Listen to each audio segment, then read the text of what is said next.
Imani had everything: a devoted husband, a peaceful life, and a beauty that made her unforgettable. But when a mysterious shaman gifted her enchanted waist beads, everything changed. Imani lived in a peaceful village cradled by rolling green hills and the gentle hum of a winding river. Known for her kindness and breathtaking beauty, she was the heart of her community.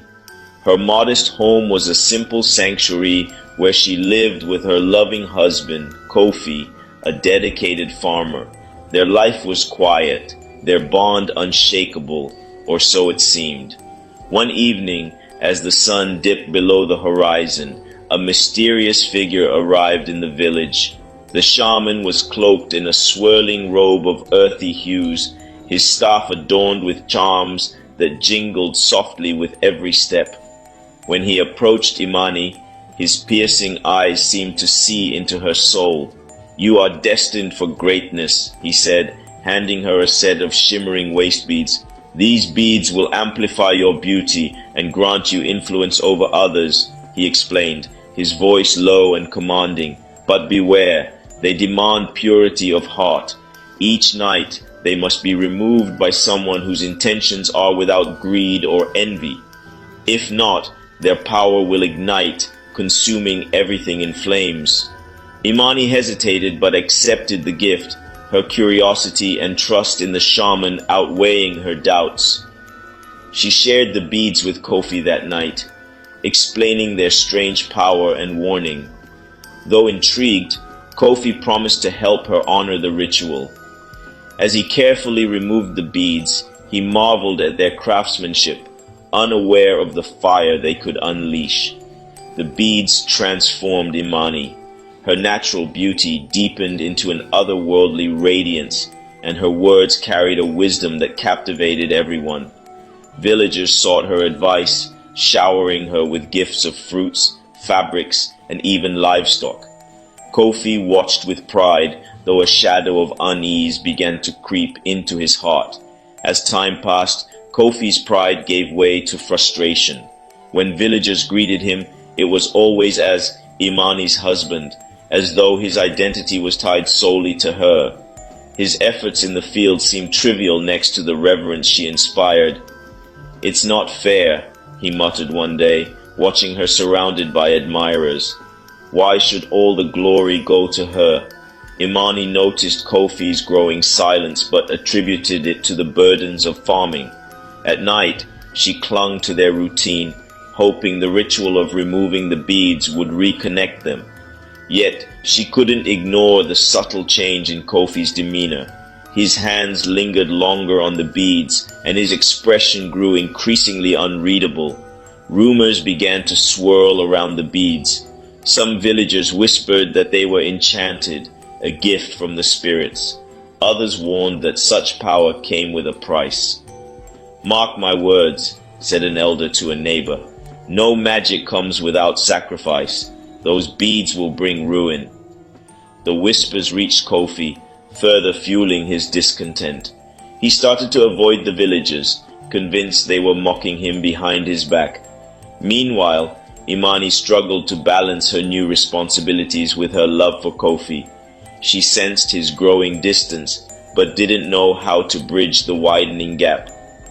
One evening, a neighbor visited their home with a gift for Imani. As she handed over a woven basket of yams, she whispered, "Be careful, Imani. Power like yours can turn even the purest hearts dark." Though the warning was vague, it planted a seed of doubt in Imani's mind. Haunted by the villagers' whispers and Kofi's changing behavior, Imani decided to seek the shaman. She found him meditating in a clearing, surrounded by the soft glow of fireflies. "Shaman," she began, her voice trembling, "the beads are creating tension in my home. Kofi, he is not the same." The shaman opened his eyes, his gaze heavy with understanding. "The beads amplify not just beauty, but the desires of the heart," he said. "Kofi's heart is conflicted. He must choose his path, and you cannot decide for him." Imani returned home more uncertain than ever. That night she dreamed of flames, roaring and unrelenting, consuming her home. She woke with a start, the shaman's words echoing in her ears. Kofi couldn't shake the feeling that the beads were meant for more than enhancing Imani's beauty. What if they could bring him respect, influence, power?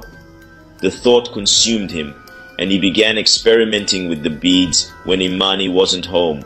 At first, nothing happened, but one afternoon, as he held them and whispered his desires, he felt a faint warmth, like the stirrings of a sleeping beast. A thrill shot through him.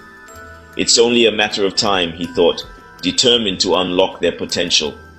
Imani, meanwhile, noticed the beads growing warmer during their nightly ritual. "Kofi, are you sure your intentions are pure?" she asked one night.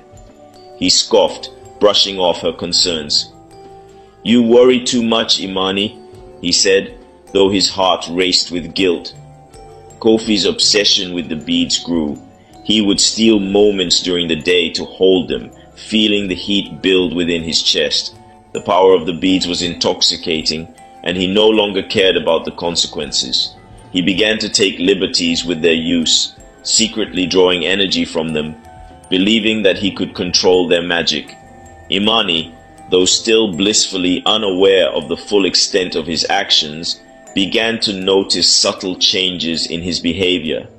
He no longer helped her with the evening ritual, instead insisting that she handle the beads herself. The warm glow that had once been a source of connection between them had turned cold, and Kofi's gaze became distant. Imani could no longer ignore the tension growing between her and Kofi. One evening she confronted him. "Kofi, you've been distant. What's troubling you?" she asked softly, her eyes filled with concern. Kofi hesitated, unsure whether to reveal his growing obsession. Instead, he forced a smile and said, "I'm just tired. The farm work has been harder lately." But Imani knew there was more. She decided to visit the shaman who had given her the beads.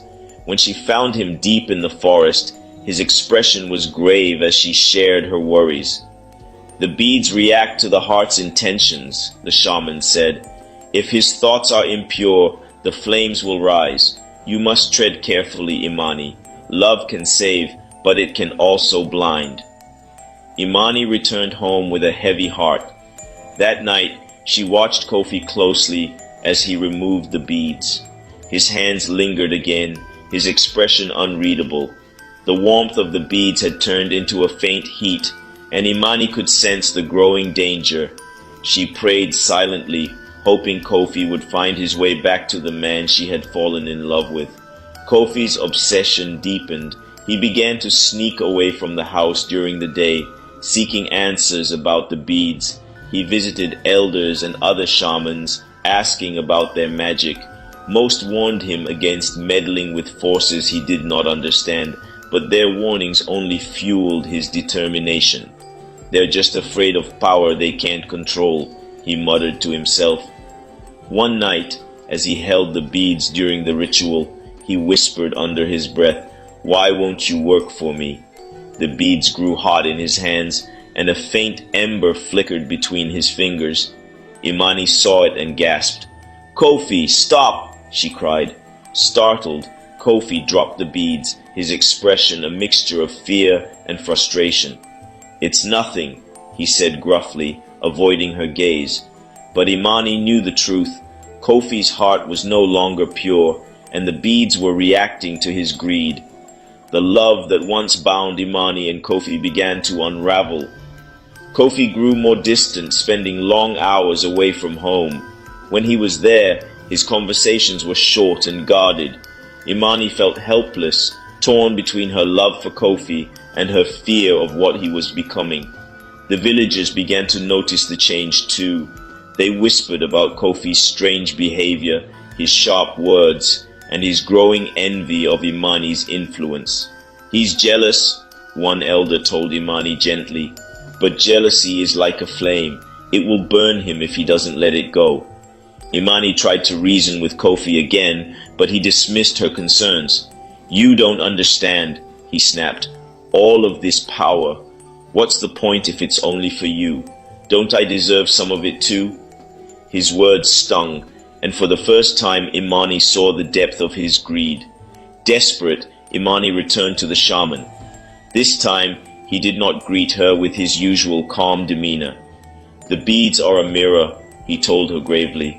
"They show what lies hidden in the heart, both good and evil. Kofi is lost, and only he can choose to find his way back. If he doesn't, there will be consequences." Imani's heart sank. She knew what the shaman meant. The beads could not be undone. They were both a gift and a curse. Kofi had crossed a line, and the fire he had ignited in his heart would soon consume everything around him. That night, Imani could feel the beads burning against her skin as Kofi removed them. He had crossed the threshold of greed, and the beads responded violently. The beads flared into flames, crackling with raw, untamed power. Imani screamed in horror as Kofi backed away, his eyes wide with fear. "No! What have I done?" he cried. The flames danced higher, and Imani knew there was no turning back.